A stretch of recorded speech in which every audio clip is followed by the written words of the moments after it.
Vinicius Junior, Kylian Mbappé, Antonio Rudiger et autres. Le Real Madrid sous le feu des projecteurs. L'UEFA a décidé d'ouvrir une enquête sur la célébration de la Casablanca après sa qualification face à l'Atlético de Madrid en Ligue des Champions. Et rappelez-vous, au Civitas Wanda Metropolitano, certains gestes de joueurs madrilènes sont dans le viseur de l'instance européenne, tandis que le comportement des supporters colchoneros, on le rappelle encore une fois, est également pointé du doigt. Cette affaire soulève une question essentielle. Vous répondrez dans les commentaires. Le comportement des supporters de l'Atlético de Madrid, jet de projectiles sur le terrain, doit-il être autant sanctionné que celui des joueurs de la Casablanca? Vous partagez vos avis avec nous dans les commentaires. Et si c'est votre première fois de nous découvrir, n'oubliez surtout pas de vous abonner, d'accord? De liker, de commenter, de partager pour que la vidéo soit recommandée à d'autres personnes. Nous savons bien évidemment compter sur votre clairvoyance. Eh bien oui, sur ces images-là, vous l'auriez compris, le Real Madrid est sous le feu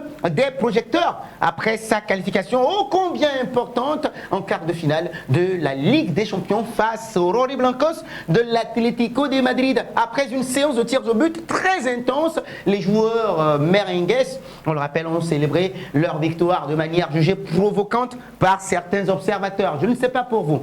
Selon les informations du média espagnol Relevo, l'UEFA a décidé d'ouvrir une enquête disciplinaire concernant plusieurs joueurs madrilènes. On parle d'Antonio Rudiger qui aurait mimé un geste d'égorgement.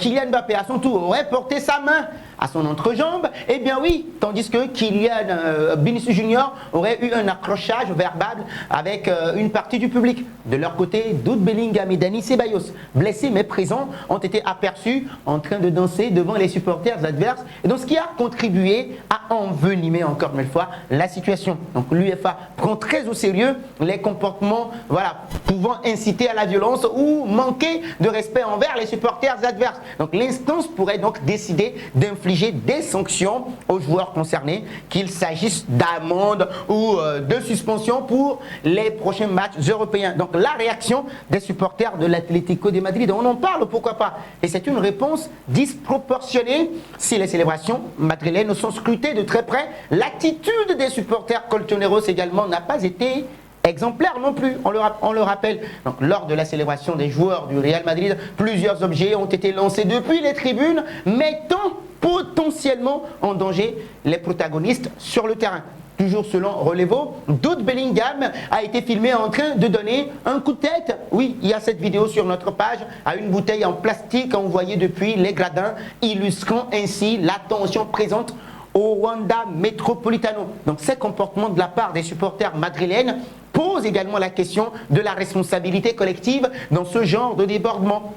Et donc, il est probable que l'UEFA élargisse son enquête à ces incidents afin d'examiner si des sanctions doivent également être prises contre l'Atlético de Madrid et ses supporters. Donc, ce ne serait pas la première fois que le club Rory Blanco est sanctionné pour ces débordements, on le rappelle, en tribune. Et l'instance européenne pourrait se montrer très ferme pour éviter de nouveaux incidents à l'avenir. Sanctions.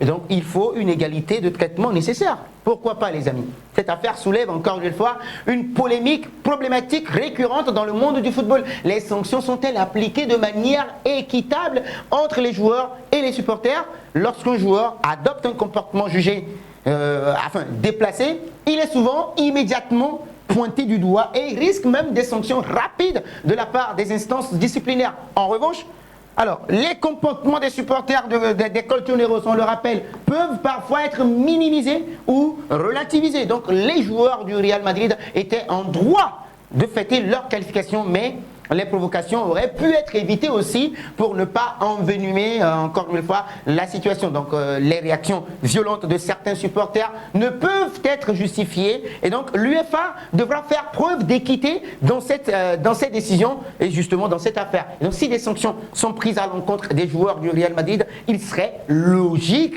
que l'Atlético de Madrid également soit également tenu responsable du comportement de ses supporters. Donc les instances doivent montrer une tolérance zéro face aux actes de violence et d'irrespect, que ce soit sur le terrain ou dans les tribunes. Et donc l'UEFA, l'enquête de l'UEFA, je voulais dire, sur la célébration des joueurs du Real Madrid après leur qualification contre l'Atlético de Madrid pourrait déboucher sur des sanctions disciplinaires. Donc si certains gestes des joueurs merengues, je le rappelle encore une fois, sont considérés comme déplacés, l'attitude des supporters colchoneros, oui, des Rojiblancos qui ont lancé des projectiles sur le terrain, on le rappelle, méritent également d'être examinés de très près. Donc la question centrale reste de savoir si l'UEFA appliquera les mêmes standards aux joueurs et aux supporters. Donc une approche équilibrée et cohérente serait essentielle justement pour préserver l'esprit sportif et éviter de nouvelles polémiques à l'avenir.